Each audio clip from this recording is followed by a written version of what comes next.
നമസ്കാരം. തിയേറ്റർ റിലീസിന് ശേഷം ഇപ്പോൾ OTT-യിൽ സ്ട്രീം ചെയ്യുന്ന കന്നഡ ചിത്രം ബഗീര നെറ്റ്ഫ്ലിക്സിലാണ് ഇപ്പോൾ സ്ട്രീം ചെയ്യുന്നത്. ഞാൻ ഒറിജിനൽ വേർഷൻ കന്നഡയിലാണ് കണ്ടതും. സിനിമ കാണാനുള്ള ചില കാരണങ്ങളുണ്ട്. പ്രതീക്ഷ നൽകിയത് അത് ആദ്യം പറയാം അല്ലേ. ചിത്രത്തിൻ്റെ കഥ എഴുതിയിരിക്കുന്നത് പ്രശാന്ത് നീലാണ്. ഹോംബാലയാണ് പ്രൊഡക്ഷൻ കമ്പനി. ഉഗ്രം, മഫ്തി തുടങ്ങിയ സിനിമകളിലൂടെ നമുക്ക് പരിചിതനായ ശ്രീമുരളിയാണ് പ്രധാന വേഷത്തിൽ. ഒരു ബിഗ് ബഡ്ജറ്റ് ആക്ഷൻ ചിത്രം എന്ന നിലയിലാണ് തിയേറ്ററുകളിൽ എത്തിയതും. ഡോക്ടർ സൂരി സംവിധാനം ചെയ്ത ചിത്രത്തിൽ രുക്മിണി വസന്ത്, പ്രകാശ് രാജ്, അച്യുത് കുമാർ, ഗരുഡാറാം തുടങ്ങിയവരൊക്കെയാണ് മറ്റു പ്രധാന വേഷങ്ങളിൽ. ഇന്നത്തെ വീഡിയോയിൽ നമ്മൾ ബഗീര എന്ന സിനിമയെക്കുറിച്ചാണ് സംസാരിക്കുന്നത്. വേദാന്ത് പ്രഭാകറാണ് ചിത്രത്തിലെ പ്രധാന കഥാപാത്രം. അയാളുടെ കുട്ടിക്കാലത്തെ ചില സംഭവങ്ങളിലൂടെയാണ് സിനിമ ആരംഭിക്കുന്നതും. സൂപ്പർ ഹീറോ ആവാനുള്ള ആഗ്രഹമൊക്കെ പറയുന്നു. അങ്ങനെ ഒടുവിൽ പോലീസ് ഓഫീസറായ സമയമാണ് കഥയുടെ പ്രസന്റ് എന്ന് പറയുന്നത്.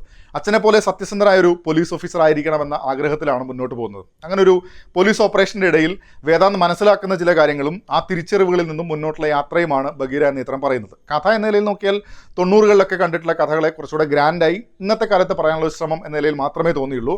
പ്രധാന കാര്യം തന്നെ സ്ക്രീനിൽ കാണിക്കുന്നതിന് മുന്നേ പ്രേക്ഷകന് പ്രഡിക്റ്റ് ചെയ്യാനും സാധിക്കും. സിനിമ മൊത്തത്തിൽ നോക്കിയാലും മിക്ക കാര്യങ്ങളും ഇങ്ങനെയൊക്കെ സംഭവിച്ചേക്കാമെന്ന് തോന്നുകയും അതിൽ മിക്ക കാര്യങ്ങളും അതേ വഴിയിൽ തന്നെ പോവുകയുമാണ്. ഈ പ്രഡിക്റ്റബിലിറ്റിയിൽ പ്രൊഡക്ഷൻ ക്വാളിറ്റി അത്യാവശ്യം നന്നായി തന്നെ ഫീൽ ചെയ്തു എന്നത് ഒരു പോസിറ്റീവാണ്. ശ്രീമുരളിയാണ് പ്രധാന കഥാപാത്രമായ വേദാന്ത് പ്രഭാകറായിരുന്നത്. സത്യസന്ധനായ പോലീസ് ഓഫീസർ. ആ യാത്രയിൽ അയാളുടെ തിരിച്ചറിവുകളൊക്കെയായി ആ കഥാപാത്രത്തിൻ്റെ ആർക്ക് എന്നത് അദ്ദേഹം രസമായി തന്നെ ചെയ്തിട്ടുണ്ട്. ഗംഭീരമായി പെർഫോം ചെയ്യാനുള്ള സ്പേസ് ഉണ്ട് എന്നും തോന്നിയില്ല.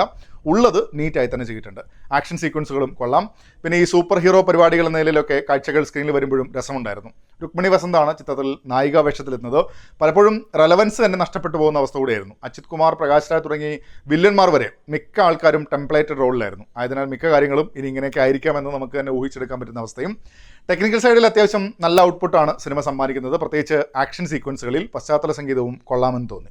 പോലീസ്, നീതി, നിയമം, ഒറ്റയാൾ പോരാട്ടം എന്ന കൊമേഴ്ഷ്യൽ സിനിമകളുടെ ചട്ടക്കൂടുകളിൽ നിന്ന് അതിലേക്ക് കുറച്ച് സൂപ്പർ ഹീറോ പരിപാടികൾ കൂടെ ചേർക്കുന്നു എന്നതാണ് ബഗീരയുടെ ആകെത്തുക. പക്ഷേ ആ അഡീഷൻ കൊണ്ട് മാത്രം സിനിമയെ കാര്യമായി ലിഫ്റ്റ് ചെയ്തെടുക്കാനും സാധിക്കുന്നില്ല. വ്യത്യസ്ത ചാപ്റ്ററുകളായാണ് കഥ പറയുന്നത്. വേറൊരു കാര്യം എനിക്ക് തോന്നുന്നത്, ഞാൻ OTT-യിലാണ് കണ്ടതെന്ന് ഞാൻ തുടക്കത്തിൽ തന്നെ പറഞ്ഞല്ലോ.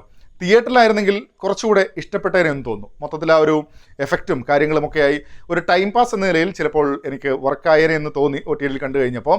OTT-യിൽ കണ്ടത് വെച്ച് ചുമ്മാ കണ്ടിരിക്കാം. കാര്യമായൊരു ഹൈ മൊമെൻ്റ് ഒന്നും സമ്മാനിക്കാതെ പോകുന്നൊരു സിനിമ. നിങ്ങളും സിനിമ കണ്ടിട്ടുണ്ടെങ്കിൽ അഭിപ്രായങ്ങൾ കമൻറ്റ് ബോക്സിൽ പങ്കുവെക്കുന്നു വരുന്നു. വീണ്ടും ഒരു സിനിമയുടെ വിശേഷങ്ങളുമായി കാണാം. അതുവരേക്കും ടേക്ക് കെയർ. Bye bye.